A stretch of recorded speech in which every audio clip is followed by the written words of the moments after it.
그래서 오늘은 지난 시간에 나누었던 성격을 이야기에 이어서 무엇을 붙잡고 있는가라는 제목으로 같이 말씀을 나누려고 합니다. 잠깐 지난 시간에 했던 내용 잠깐 좀 얘기해 보면은 성격 기억나나요? 지우 기억나나요? 성격 얘기. 음, 음, 음,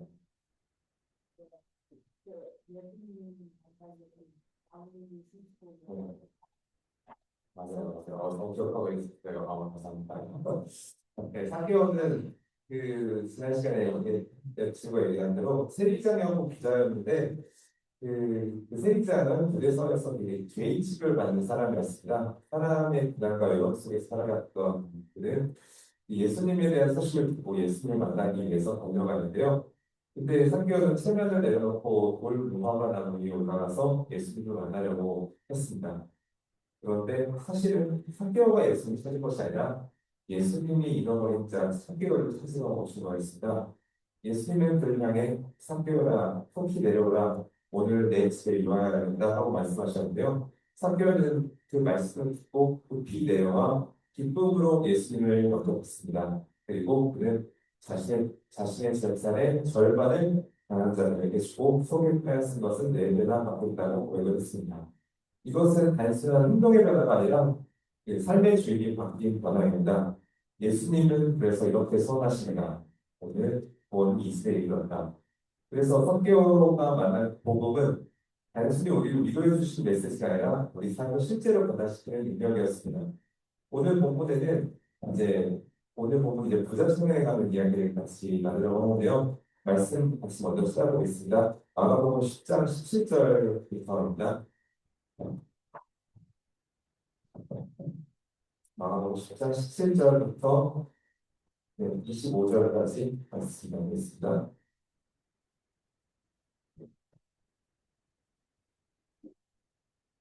찾으셨으면 제가 먼저 읽고 여러분이 읽고 읽어보겠습니다. 예수께서 길에 나가실 때 한 사람이 달려와서 포도 한 잔을 묻자오되 선한 선생님이여 내가 무엇을 하여야 영생을 얻으리까?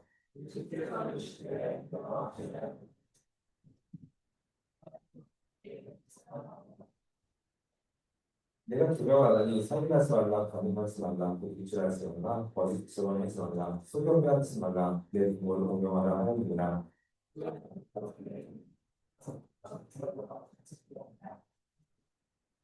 예수께서 그를 보시고 사랑하사 이르시되 내게 아직도 한 가지 부족한 것이 있으니 가서 내게 있는 것을 다 하라 가난한 자들에게 주라. 그리하면 하늘에서 보화가 내게 있으리라. 그리고 와서 나를 따르라 하시니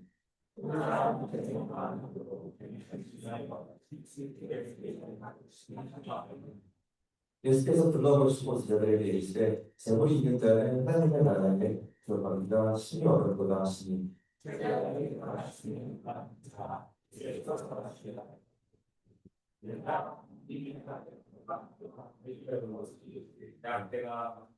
같이 읽겠습니다. 약편한 하늘길로 가는 것이 부자가 해방님이 나라에 들어가는 것보다 쉬움이라 하셨습니다.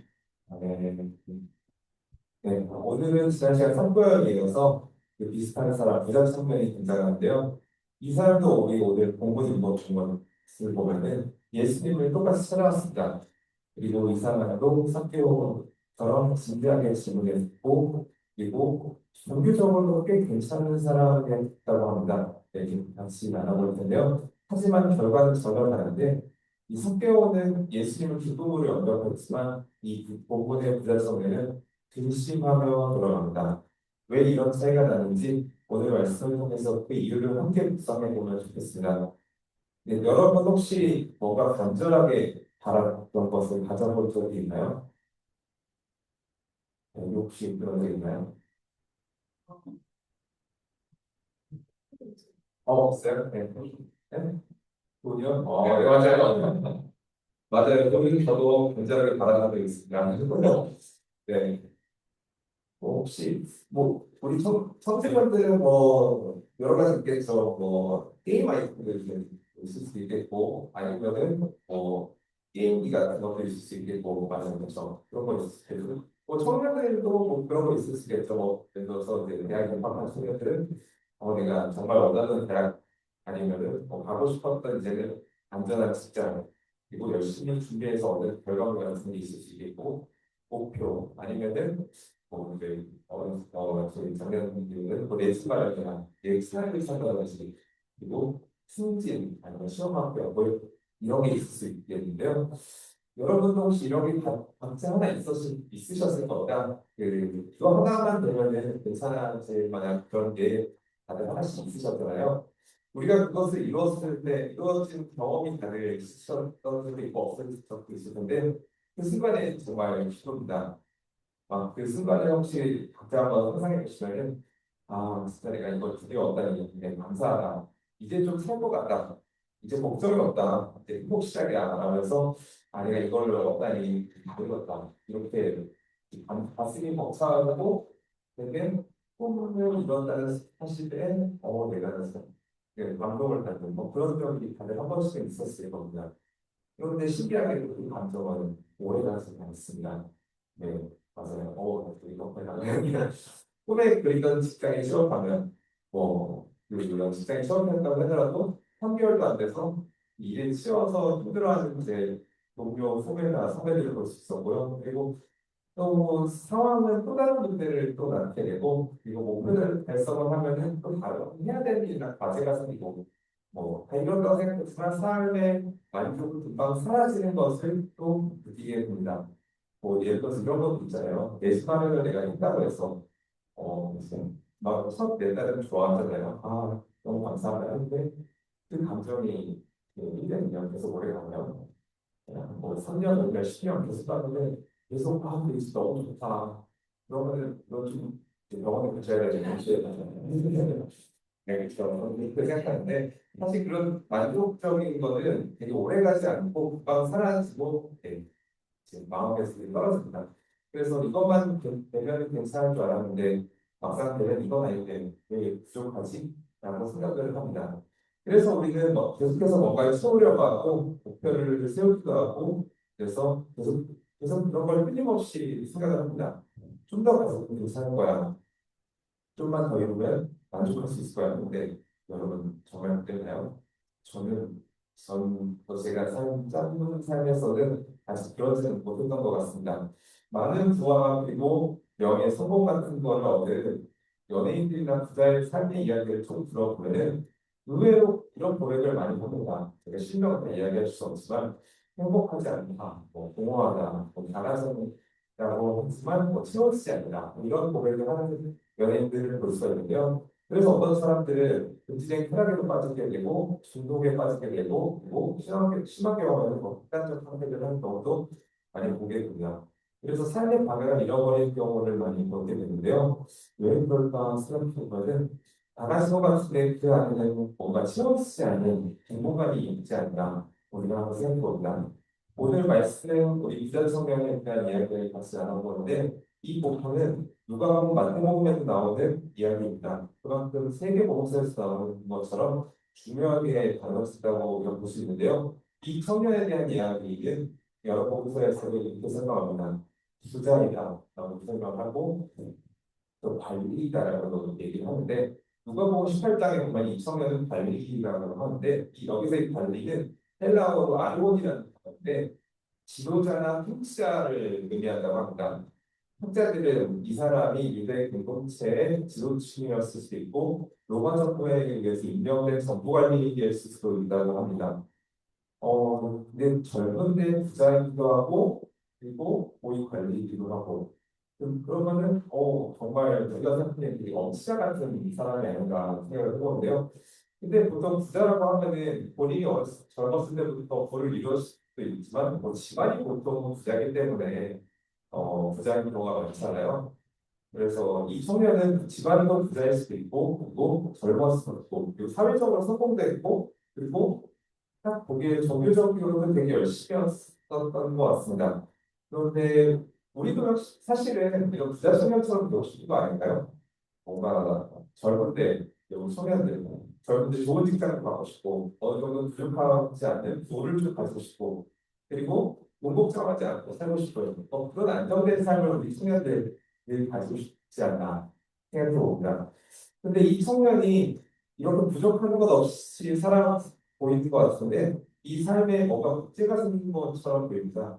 오늘 말씀 보면은 이렇게 부와 명예 강하지도 않으신 것 하나 없는 이 청년이 예수의 앞에 나가서 어떻게 나오는지 봤더니 달려와서 꿇어 엎드렸다고 얘기를 하는데 이 장면을 보면 이 청년이 어떤 마음으로 생각하는지 우리가 좀 알 수 있는데요.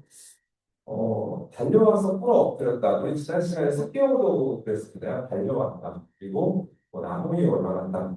뭔가 좀 비슷해 보이는데요. 그만큼 이 사람의 마음이 정말 간절한 마음이라는 것을 우리가 좀 알 수 있습니다. 근데 더군다나 섭기호는 그 당시에는 지난 시간에 얘기한 것처럼 사람들이 욕먹는 사람이었어요. 근데 이 사람은 욕먹는 사람이 아니고 사회적으로 좀 지도자적인 사람인데 그 사람이 달려와서 예수 옆에 왔다는 것은 되게 이것도 사실 내 천연에 맞지 않는 행동이잖아요.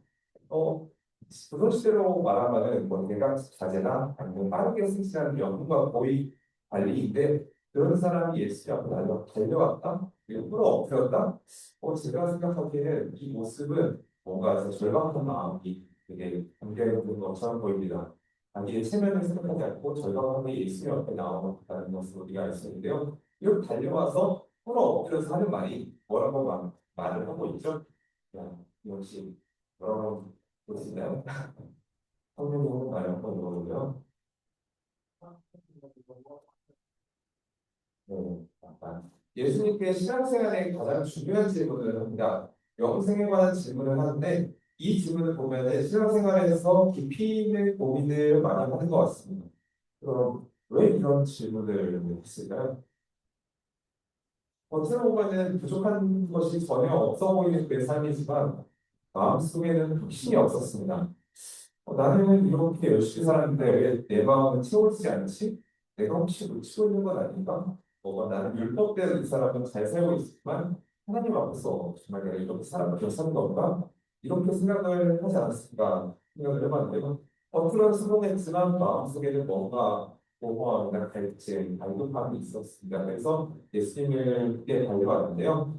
근데 이 청년의 질문을 보면 우리가 한 가지 특징이 있습니다. 첫 번째로 내가 무엇을 하여야 영생을 얻을까라고 하는데 이 질문에는 그 인생관이 나타나는 것 같은데요. 첫 번째로 그의 영생을 어떻게 말하고 있죠? 무엇을 하여야 영생을 얻을까라고 하면서 영생은 하나님의 선물로 생각한 것이 아니라 내가 노력해서 얻어야 하는 보상으로서 생각을 했습니다. 내가 무엇인가 해서 그 대가로 영생을 받을 수 있다고 생각을 했는데요. 그래서 그의 신앙은 내가 해야 할 것 중심이었습니다. 내가 율법을 지키고 내가 선하게 살고 내가 종교적으로 열심히 내면 영생을 얻을 수 있다고 생각했습니다. 지금까지 내가 중심되어 걸어왔던 삶 속에서 무언가를 해야 하는 그런 주체적인 삶으로 살아왔던 그들은 종교 생활도 역시 내가 잘해야겠다고 생각을 했습니다. 그래서 내 신앙생활은 나의 행위가 주체라고 생각을 했습니다. 그리고 두 번째는 그 예수님을 선한 선생님이라고 부르는데 이 고백 속에도 중요한 한계가 남아 있습니다. 그에게 예수님은 그에게 구원자가 아니라 가르침을 주신 스승이었습니다. 그는 예수님을 하나님의 아들이 아니라 영생을 얻는 방법을 알려주는 사람으로 보고 있습니다. 그래서 이 말은 우리가 그 제가 아니라 그 청년 말을 다시 우리가 좀 바꿔보면은 선생님 제가 무엇을 하면 되는지 알려주십시오. 내가 영생을 얻으려면 무엇을 해야 되는지 알려주십시오. 이렇게 말할 것 같습니다. 이런 시간은 근데 예수님은 나를 도와주는 존재, 스승이고 그리고 이 중심에는 내가 중심이라는 것을 그런 볼 수가 있습니다. 예수님이 이 청년의 질문을 들으시고 선한 이는 하나님 한 분만 선하다고 말씀하시고 계명을 말씀하십니다. 마태복음 19장 17절에는 생명에 들어가려면 계명을 지키라고 말씀을 하시는데요. 그리고 살인하지 마라, 강요하지 마라, 누수하지 마라, 거짓 증언하지 마라, 소경배하지 마라, 내 부모를 공경하라 이렇게 이 청년의 말에 대답을 하는데요. 어, 이 청년의 말에 예수님이 이렇게 계명을 말씀하시는데 여러분 혹시 이 계명을 보면 어떤 생각이 드나요? 이 계명은 어디서부터죠? 네, 10계명의 사랑이 어디서부터였죠? 네, 5계명부터였죠. 그러면 우리 이거 생각해 본 적 있나요? 왜 하필이면 예수님은 5계명부터 말씀하셨을까요? 생각해 주시면 바라는데 계명이 우리가 첫 계명을 두 가지로 나누신다고 했었는데 기억나나요? 네, 맞아요. 맞아. 우리 십계명은 하나님 사랑과 이웃 사랑에 대해서 나누시다고 했어요. 이 청년도 이 십계명을 잘 알고 있었을 텐데, 예수님은 5계명부터 이렇게 이 청년에게 물어보시고 계십니다. 그래서 이 청년은 대답하기를 이것은 내가 어려서부터 잘 다지켰나이다 이렇게 얘기를 하는데요. 아마 이 청년은 이 질문에 답을 보면은 실제로도 꽤나 괜찮은 사람이었을 수도 있습니다. 뭔가 사람과의 관계에서는 정말 성실하고 도덕적인 사람이었을 것 같은데요. 실제로 근데 예수님은 이 청년의 대답을 하기 전부터 이 청년의 진짜 문제를 알고 있습니다. 그의 문제는 바로 하나님과의 관계였습니다. 예수님은 알고 계셨습니다. 예수님은 일부러 하나님의 관계에 대한 결론을 말씀하지 않았습니다. 왜냐하면 이 청년에게 스스로 드러나게 하시기 위해서였습니다. 그의 진짜 문제는 1계명이라는 사실을 말합니다. 1계명 혹시 기억나는 청년들 있나요? 정윤이 1계명이 뭐죠? 10계명의 1계명이 뭐죠?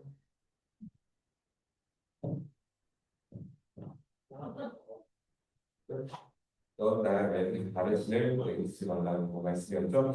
이 청년에게는 하나님보다 더 사랑하는 것이 있었는데요. 이 포기하기 어려운 것, 그의 마음에는 하나님보다 다른 것을 의지하는 마음이 있었습니다. 이게 신앙생활은 이게 마음의 문제입니다. 계명이나 율법을 지키면서 살려고 노력하지만 사실 마음의 문제는 어떻게 할 수가 없습니다. 그래서 하나님께서는 우리에게 이렇게 말씀하십니다. 그 마음을 내게 달라고 합니다. 우리에게도 지금 하시는 말씀은 내 마음을 다하고 나를 찾고 나를 사랑하는 그 마음을 변하고 하십니다. 이 청년의 문제는 신앙의 행위가 아니라 의지하는 것, 그 사랑의 대상, 그 마음이었습니다. 그에게는 그것이 바로 재물이었고 부상이었습니다. 혹시 팀켈러 목사님의 내가 만든 신이라는 책을 보신 적 있나요? 보신 적 저만 관장입니다. 네, 그래서 네, 거기서 보시면은 우상은 이렇게 정의합니다. 하나님보다 더 사랑하고 더 의지하고 더 없으면 불안하고 이게 바로 당신의 우상입니다. 바로 정의합니다. 저는 그 말씀을 보고 되게 민감했는데요. 당신에게 하나님보다 더 중요한 것인데 근데 여기서 이 킹케어 목사님이 이렇게 얘기를 하더라고요. 중요한 거는 우상은 나쁜 것이 아니라고 합니다. 좋은 것입니다. 근데 이 좋은 것이 하나님 자리에 올라오는 게 우상입니다. 여러분, 이 청년에게 지금 우상은 무엇이었을까요? 제목이었던 말이 당연히 아니고, 그러면은 여러분에게 한번 물어보겠습니다. 여러분에게는 그거 잃으면, 그거 얻지 못하면, 그거 없으면 삶이 무너질 것 같은 그런 혹시 하나 있나요? 각자 마음속에 하나씩 있을 수도 있습니다. 우리 마음에는 우리 마음은 지금 어디에 가 있는지 한번 돌아보면 좋겠습니다. 나는 지금 여기 예배당 가 있는데 내 마음은 지금 다른 곳에 가 있는 거 아닌가요? 집에서 남편과 게임이라든지 아니면은 여자친구라든지 아니면은 내가 지금 이 예배 끝나고 달려가는 그런 것들이 있는 건 아닌가요? 한 주간 내 마음을 가장 많이 차지하고 있는 것 나에게는 그것이 뭘까요? 나는 하나님을 사랑한다고 말하지만 여러분은 정말 하나님을 원하고 있나요? 우리 마음은 진짜 지금 어디를 바라보고 있는지 같이 한번 돌아보고 싶습니다. 그래서 하나님은 성경을 통해서 지금도 우리에게 마음을 달라고 말씀하십니다. 예수님은 그의 마음이 재물에 가 있다는 것을 아셨고 그 청년은 그런데 계명을 지키는 삶을 살았다고 적어했지만 계명의 본질은 두고 다른 곳에 마음이 갔던 그런 청년이었습니다. 예수님이 말씀하시는 계명의 본질은 무엇이었나요? 우리 마가복음 12장 28절부터 31절 다시 한번 찾아보면 좋겠는데요. 마가복음 12장 찾으셨나요? 다음 보겠습니다. 네, 다음 단이죠. 네, 제가 먼저 한번 읽고 여러분이 또 제 읽도록 하겠습니다. 네, 네, 마가복음 12장 28절부터 31절입니다. 네, 28절부터 31절까지입니다. 제가 먼저 읽겠습니다. 서기관 중 한 사람이 그들이 변론하는 것을 보고 예수께서 잘 대답하실 줄 알고 나아가는데 모든 계명 중에 첫째가 무엇입니까?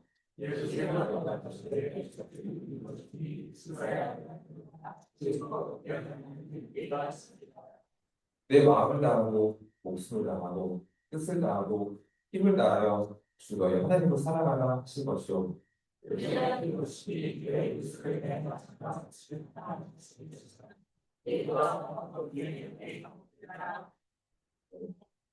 이 청년 예수의 말씀에 이 내 모든 것을 지켰다고 하는데 어, 이 청년의 대답에 예수님은 그를 보시고 사랑하사 이렇게 말씀을 하십니다. 근데 예수님은 이 청년을 정죄하지 않으셨습니다. 열심과 진지함을 보셨습니다. 그러나 사랑하셨기 때문에 진짜 문제를 말씀하셨고 바로잡기 위해서 말씀하셨습니다. 우리 사랑하면은 자녀를 사랑하면은 그 사람이 잘못하고 있는 걸 절대 그대로 두지 않잖아요. 잘못된 길로 가는 것을 바로잡으려고 말을 내버리고 해주잖아요. 우리 자녀들이 뭔가 잘못하고 있을 때는 그냥 그대로 두는 거는 사실 그거는 그 자녀를 정말 안으로 내보는 것이기 때문에 그래서 우리는 자녀들처럼 끊임없이 많은 좋은 얘기하고 합니다. 예수님도 이 청년을 살아가셔서 그렇게 말씀을 하셨는데요. 예수님은 이 청년의 중심에 있는 것을 보고 말씀을 하십니다. 그리고 이렇게 말씀하시는데요. 내가 한 가지 부족한 것이다 라고 말씀하시면서 이렇게 말씀을 이어가시는데 이 질문을 이렇게 말씀하시는 것 같습니다. 너는 지금 무엇을 붙잡고 있느냐? 라는 질문입니다. 그리고 그 질문은 이 예수님은 이 청년을 사랑하시기 때문에 이런 질문을 하셨습니다. 그러나 그는 우리 본문에 보면은 하나님보다 더 사랑하는 것이 있었습니다. 그래서 예수님은 내게 아직도 한 가지 부족한 것이 있으니 가서 내게 있는 것을 다 파란 가난한 자에게 주라. 그리고 와서 나를 따르라. 이렇게 말씀하시는데요. 이 말씀을 보면 우리가 오해하기 쉬운데 이 말씀은 사실 우리에게 가난한 자를 말하는 아닙니다. 우리가 오해하지 말 것은 하나님은 성경에서 부자나 모든 사람에게 가진 것을 다 판다고 하지 않으셨습니다. 오히려 성경에서는 하나님의 사람으로서 하나님이 주신 복으로 크게 부를 이룬 사람들이고 재물이 넘치는 와중에 하나님의 사랑을 숨기는 사람들도 많았습니다. 그런데 예수님은 그 청년에게만 가진 것을 하려고 하셨습니다. 그 청년의 마음이 마음의 중심이 어디 있는지 아시기 때문입니다. 예수님은 그래서 청년에게 이렇게 말씀하셨습니다. 내가 붙잡고 있는 것을 내려놓고 나를 따르라 라고 말씀하셨는데요. 이 청년에게 부족한 것은 더 많은 선행, 아니면 열심으로 섬기는 것, 아니면 율법을 지키는 것이 아니었습니다. 하나님보다 더 사랑하는 것을 내려놓으라고 말씀하셨는데 그렇지 않겠습니다. 그의 문제는 율법을 지키는 부족함이 아니라 내 마음에 붙잡고 있는 것이었습니다. 그리고 예수님은 또 이렇게 그 청년에게 말씀하셨는데요. 가진 것을 다 팔아 가난한 자들에게 주라고 하십니다. 그 청년이 가지고 있던 그 계명의 본질, 그가 아까 찾아봤던 계명의 본질은 하나님을 사랑하고 이웃을 사랑하라는 그 본질인데요. 이 청년에게 청년에게 말씀하시는 것은 가난한 자들에게 주라는 말씀은 이웃 사랑에 대한 실천을 말씀하십니다. 이 청년의 계명을 지켰지만 그 마음에 이웃을 향한 하나님의 사랑의 실천이 있었는지 이 청년에게 물어보고 있습니다. 재물을 우리가 가난한 자들에게 주면 어떻게 되죠? 회수받지 못합니다. 당장 눈에는 내가 열심히 모은 재물이 없어지는 것처럼 보입니다. 예수님은 그 계명의 본질인 이웃사랑의 실천을 말씀하시고 예수님을 따르라고 하시는데 이 청년은 그 한 가지를 꼭 못한 청년은 예수님을 따르지 못하고 예수님 말씀에 슬픈 기색을 띠고 근심하면서 하고 있습니다. 이것은 지금 우리에게도 동일하게 말씀하시는 것처럼 보입니다. 내가 붙잡고 있는 걸 내려놓고 나를 따르라라고 합니다. 예수님은 우리에게도 이렇게 말씀하십니다. 여기 한 가지 부족한 것이다 라고 말합니다.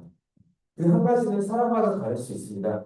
어떤 사람에게는 재물일 수도 있고 경제적 안정일 수도 있고 내 삶의 계획일 수도 있고 인정일 수도 있습니다.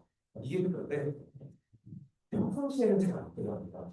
그냥 똑같은 삶을 살면은 드러나지 않지만 우리의 위기 순간에 보면은 확연하게 내가 뭘 붙잡고 있는지 드러나고 있습니다. 내가 어떤 걸 의지하고 붙잡고 살았는지 위기의 순간, 어려운 순간에 딱 드러납니다. 중요한 점은 그래서 나는 무엇을 붙잡고 살아가고 있는지, 왜 붙잡고 살아가고 있는지, 그리고 이것이 혹시 예수님 따르는 길을 막고 있는 것 아닌지 말입니다. 저에게 잠깐 보면은 저는 예수님께 나오기 바라보는 것이 있었습니다. 저도 그러면 저에게도 경제적 안정이 그런 것이 아니라 들어갔습니다. 저는 그래서 대학교 다닐 때그 보험계리사라는 제로 시험도 준비했었습니다. 이것만 해결하면 이 시험만 합격하면 내가 좀 더 편하게 살 텐데 내가 좀 더 나은 삶을 살 텐데라는 마음을 가지고 준비했던 건 아닌가 싶더라고요. 왜 그런 걸 준비했나 생각해 보면은 제가 20대 때 제가 해결하고 싶었던 거는 그런 경제적 안정이었던 것 같습니다. 고등학교 때, 중학교 때 집안 생활 어려워서 학원도 하나 보기가 어려웠던 10대를 기억하면서 대출 받으면서 살았던 그 대학생 때 제 모습을 보면은 이 자격증 합격하면 공복적으로 나와 살수 있겠다. 내가 좀 더 나은 삶을 살 수 있겠다는 마음에 열심히 준비하고 노력했습니다. 근데 다행히 결과는 잘 안 됐죠. 그런데 그때 시험을 준비할 때는 참 잘 몰랐습니다. 제가 뭘 붙잡고 있는지 말입니다. 근데 떨어지고 나서 나중에 깨달았습니다. 제가 그렇게 붙잡았던 건 자격증이 아니라 경제적 안정이었던 겁니다. 제가 그 시험을 합격했다가 지금처럼 더 하나님을 의지하면서 살지 못하겠다는 생각이 들었습니다. 그 청년 때 저는 신앙생활 나름 열심히 했고, 청년부 임원도 하고 있었다고 적었는데, 제 마음에는 하나님보다 내가 잘 보고 잘 사는 그 안정이 이게 우선이었다라는 것을 나중에 하나님께서 저에게 깨닫게 하셨습니다. 우리 청년들도 이거 한번 돌아볼 수 있습니다. 예수님을 따르는 것은 나의 삶의 주장을 바꾸는 겁니다. 예수님을 따른다는 것은 좋은 가르침을 성경에서 배우는 게 아니라 내 중요한 선택 앞에서 하나님의 뜻을 구하는 겁니다. 삶의 기준은 내 생각, 내 경험, 내 방식이 아니라 예수님으로 사는 것입니다. 선택할 때 정직하고 사랑을 실천하고 손해보더라도 옳은 일을 하고 혼자 생각으로 결정하지 않고 중요한 건 하나님의 뜻을 구하는 것입니다. 직장을 가던 결혼을 하던 내가 어떤 중요한 일을 하는데 내가 하나님께 질문하고 있느냐 하나님께 묻고 있느냐 우리 영자 질문을 주겠습니다. 그런데 우리 이렇게 생각하잖아요. 아, 저도 기도합니다. 기도 열심히 하고 있어요. 질문 있을 때마다. 근데 우리도 열심히 기도를 하는데 결정은 누구 뜻대로 하고 있나요? 제 뜻대로 하고 있는 거 아닌가요? 우리도 한번 돌아보면 좋겠습니다. 내가 간절히 구하는 것은 재물이나 경제적인 안정이 아니라 하나님 자체입니다. 신앙생활을 잘하고 있느냐를 보여주는 것, 지표 중 하나는 내게 주신 시간, 진로, 돈, 건강은 어디를 향해서 계획하고 사용하고 있느냐입니다. 부자 청년에게 재물은 나쁜 것이 아니었습니다. 하지만 이것이 하나님보다 더 중요해졌기 때문에 되게 우상이 되었습니다. 그래서 그는 재물을 가진 사람이 아니라 재물에 붙잡힌 사람이었습니다. 우상은 우리가 그것을 얻으면 모든 것이 해결될 것처럼 얘기합니다. 이것만 있으면 괜찮아질 줄 알았는데 막상 얻고 나면 공허했습니다. 그 이유는 그것이 하나님이 아니기 때문입니다. 지난 시간에는 이야기했던 석기어도 부자였고 오늘 우리 청년은 부자입니다. 우리 둘 다 예수님을 만나는 공통점이 있습니다. 그리고 둘 다 간절하게 예수님을 찾았는데 한 사람은 기쁨으로 떠나고 있지만 한 사람은 근심하고 내려놓지 못했습니다.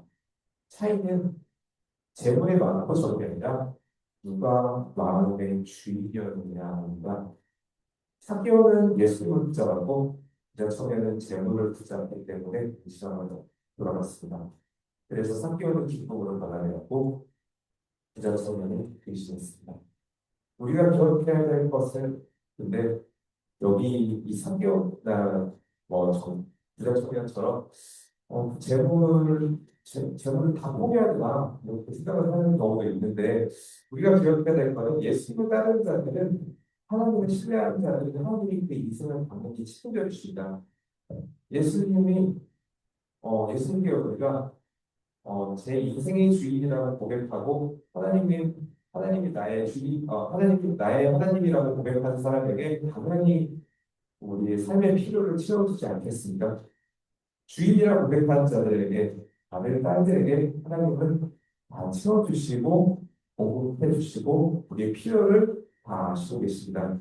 네, 부족한 것도 깊이 아시는 분이고, 나의 삶을 보고 계시고, 네, 부족한 것을 채워줄 놀라운 계획을 가지고 계십니다. 우리는 우리 마음의 주인이 그 주도권을 내놓지만, 그때부터 하나님께서 채워주기 시작합니다. 저는 그 시험에 떨어지고 진짜 하나님을 의지하며 사는 것이 무엇인가를 좀 깨달으면서 살게 되었습니다. 그리고 하나님이 채워주시는 것도 매일 경험하고 있습니다. 여러분도 내가 신뢰하고 의지하는 그 한 가지 내려보고 하나님이 채워주시는 것을 직접 경험하며 감사하는 삶을 살기를 기도합니다. 예수님은 이것을 이렇게 말씀하십니다. 재물이 있는 자는 하나님의 나라에 들어가기 심히 어렵구나. 그리고 낙타가 바늘기로 들어가는 것이 더 쉽다고 말씀하시는데요. 이 바늘기에 대해서 여러 해석이 있는데 어떤 학자들은 이것을 성문 옆에 작은 문이라고 설명을 합니다. 당시 성문에는 두 문이 있었고 밤이 되면 그 성문은 닫히고 작은 문 하나만 열어뒀다고 합니다. 사람들이 지나갈 만한 그 작은 문만 열어뒀는데요. 그 작은 문을 흔히 바늘기 문이라고 부르는 겁니다. 그 문은 사람이 겨우 통과할 정도로 좁았기 때문에 나타나 들어가려면 그 짐을 다 들어오고 몸을 다 치고 들어가야 겨우 들어갈 수 있었습니다.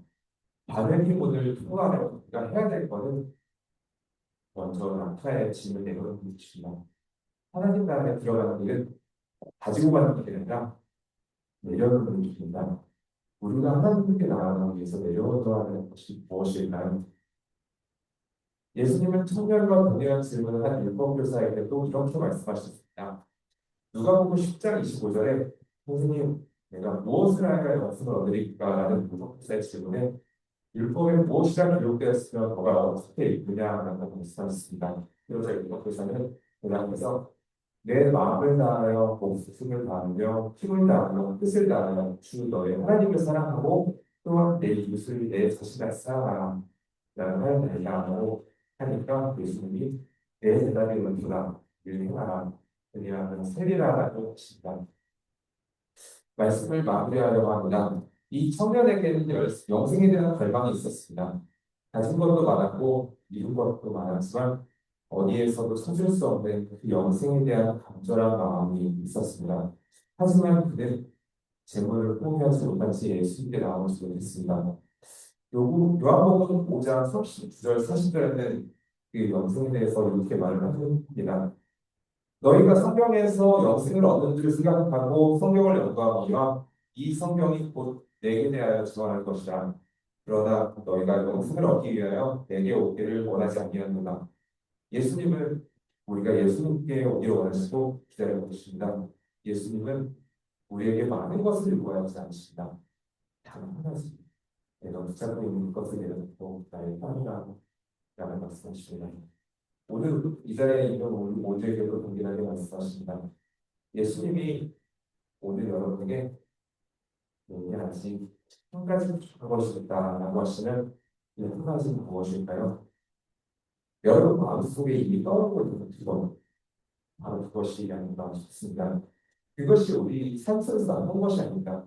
근데 문제는 그것이 하나님보다 중요해졌다는 사실입니다. 우리가 그리스도를 마음에 수용하면 그리스도께서 나를 수용하시고 계십니다. 그러나 그 외의 것을 우리가 마음속에 붙잡으면 그것이 나를 지배하고 나를 통한 사고로 이끌게 됩니다. 예수님은 그래서 지금도 우리에게 사랑의 기도를 보시며 말씀하십니다. 한 가지 부족한 것이 있단다. 이걸 내려놓고 나가라. 오늘 우리가 붙잡는 것을 내려놓고 예수님을 붙잡는 결단이 있기를 바랍니다. 우리 같이 찬양하겠습니다. 나의 것은 나의 소유라는 찬양이죠.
나의 마음을 쏟았어.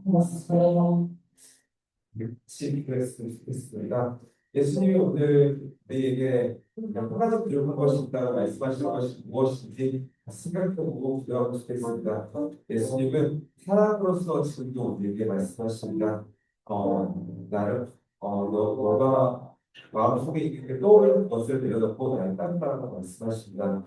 우리 오늘 한 가지 그것을 생각해보고 내려놓을 수 있는 그 결단하는 그 자리가 될 수 있도록 아버지의 수고하는 저희가 되게 하여 주셔서 우리 같이 기도하겠습니다.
어머니 아버지 오늘 말씀을 통해서 우리 마음에 비추어 주시에 감사합니다. 우리는 주님 믿는다고 말하면서 실제로는 다른 것을 붙잡고 살아왔음을 고백합니다. 주님보다 더 의지했던 것, 주님보다 더 사랑했던 것, 그것이 없으면 불안했던 것들을 이 시간 주님 앞에 내려놓기 원합니다. 우리 안에 있는 그 한 가지 부족한 것을 이 각자가 공개해 주시고 그것을 붙잡고 있던 우리의 손을 풀어주시옵소서. 그러나 저희가 내려놓는 것이 두렵습니다. 놓으면 무너질 것 같고 불안합니다. 그러나 오늘 믿음으로 고백하기 원합니다. 예수님이 계시다 충분합니다. 예수님이 나의 참된 만족이 되십니다. 한결처럼 기쁨으로 예수님을 영접하게 하시고 부자성령처럼 깊이 시작을 돌아가지 않게 하여 주시옵소서. 하나님 우리가 붙잡아야 될 것은 오직 예수님 한 분만인 것을 아버지 깨닫게 하여 주옵소서. 우리의 삶의 주인이 바뀌고 우리의 선택과 우리의 시간과 우리의 마음의 소식이 예수님께 하나님 하여 주옵소서. 아버지 주님을 붙잡는 결단이 일어나게 하여 주옵소서. 예수님의 이름으로 기도합니다. 아멘. 기도로 오늘을 마치겠습니다.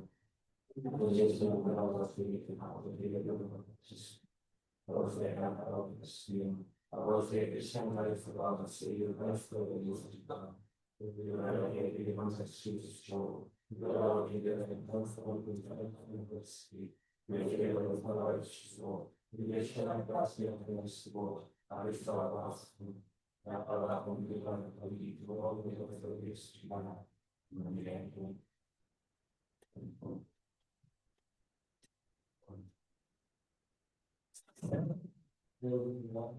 Harmonização, pessoa, questão de ficar,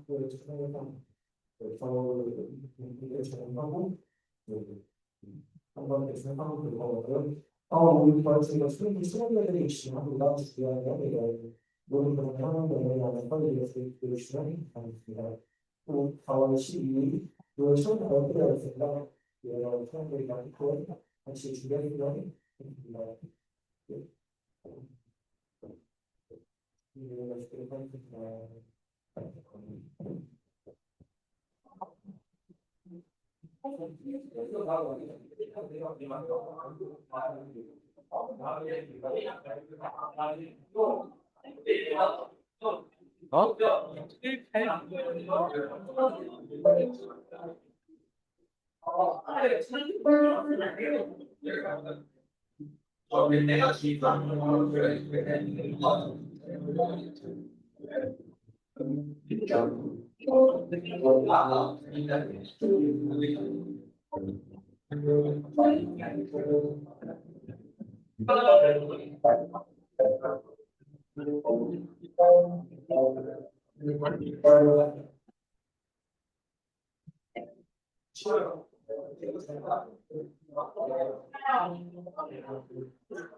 저거는 저거다.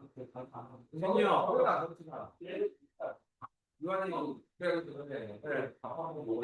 저는 올 프림 30kg 요구하는 거 있어요. 어떠세요?